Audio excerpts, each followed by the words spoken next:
computer. So last week we started our study of Acts chapter 19 by looking at 2 Corinthians, because in 2 Corinthians, Paul writes a letter to the church in Corinth to talk about an imprisonment in Asia Minor. And we didn't know about that. And so we knew about the one in Philippi, but where's the one in Asia Minor? And it has been supposed that he was imprisoned in Ephesus, and that it might have been ended in his execution. And so he has a Jacob moment, what I call his Jacob moment, where he's wrestling with his doubts, his fears, his anger, his disappointment, and he's wrestling with God. And he comes through at this moment, and then he's able to move on and continue to do ministry. And today we're going to start in chapter 20, because there's something rather interesting that is occurring in chapter 20 as he's leaving Ephesus. He moves on to Ephesus. So what we have here as we look at Acts chapter 20,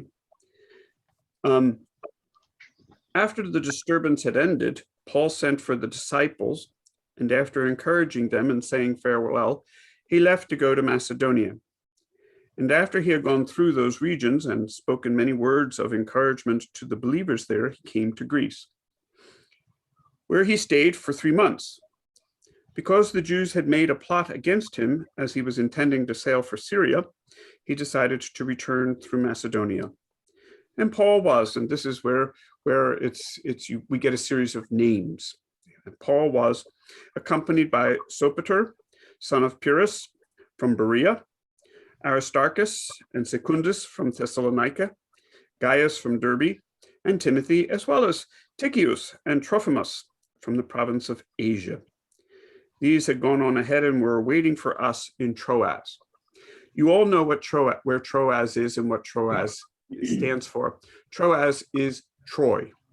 And if we all read the Odyssey, Homer's The Odyssey and the Trojan Wars, this is the city. This is where they're headed. This is the city of Troy. So we sailed from Philippi after the days of unleavened bread, which is Passover. So Paul has celebrated Passover after the days of unleavened bread. And within 5 days, we came to the others in Troy, or Troas, where we stayed for 7 days. So here we are. So on the first day of the week, when we met to break bread, Paul began to speak to the people. And because he intended to leave the next day, he extended his message until midnight. Well, Paul, I might stop and say that might have been a little bit of an overload for the congregation. On the first day of the week, when we met to break bread, Paul began to speak, and because he intended to leave the next day, he extended his message until midnight. Now there were many lamps in the upstairs room where we were meeting. And a young man named Eutychus, who was sitting in the window, was sinking into a deep sleep while Paul continued to speak for a long time. Eutychus is a common name, it's a common Greek name, and it means lucky. So Mr. Lucky is sitting in the window, listening to Paul. The heat of the lamps, these are not torches, these are actually lamps, pots with oil and a wick, have heated up the room. And as it says in verse 9, fast asleep, he fell down from the 3rd story and was picked up dead. But Paul went down and threw himself on the young man, put his arms around him and said, "Do not be distressed, for he is still alive." Then Paul went back upstairs, and after he had broken bread and eaten, he talked with them a long time until dawn. So it looks like we've got about a 12 to 24-hour sermon going on here, which I don't think was okay. That's interesting. Then he left. They took the boy home alive and were greatly comforted. So here we have this wonderful moment, this wonderful moment of Eutychus, it's Greek for the name Lucky, and he falls out the window and comes down, and he's either dead or he is stunned, and Paul is there for him, and he's healed. He is healed. So he says, do not be distressed, for he is still alive. So I just love that moment. I love that moment. It's a very human moment. Paul may be talking a little too long, and how human we can be, and how the scriptures are sometimes share this human story. You know, somebody falling asleep during church, and you know, like, okay, this is there's scriptural precedent for this. There's precedent in the book of Acts for all of this. All right, somebody falling asleep in church. Seminarians, future pastors, future teachers, don't be surprised if somebody falls asleep while you're talking. It happens, you know.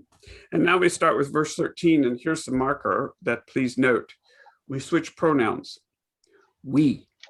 So this means that Luke has once again joined the story, and this is Luke personally narrating these events.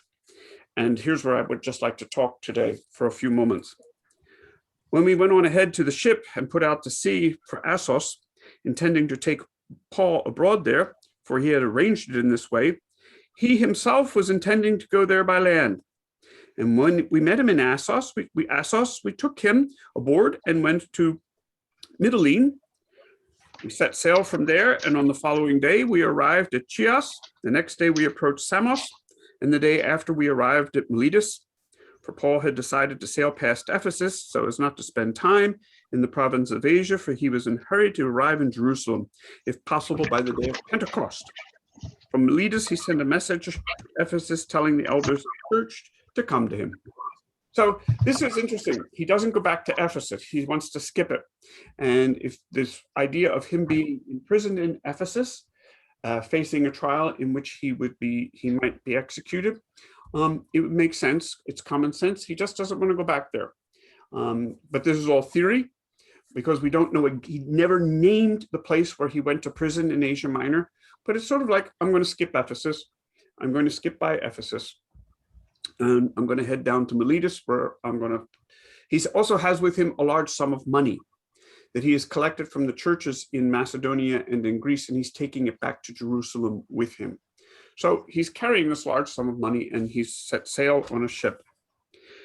What is interesting is that I said the city of Troas, Troas, is Troy, and Luke is a Gentile, so he would have known the story of Homer's Odyssey. That was one of the most popular stories, most widely read texts in the Mediterranean arena. And I ask myself when I read, well, Paul's in this city, then he's sailing here, he's sailing here, he's sailing here.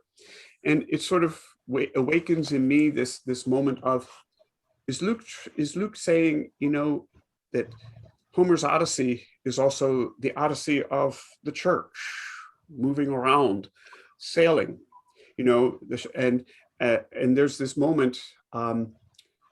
I sit in the chancel.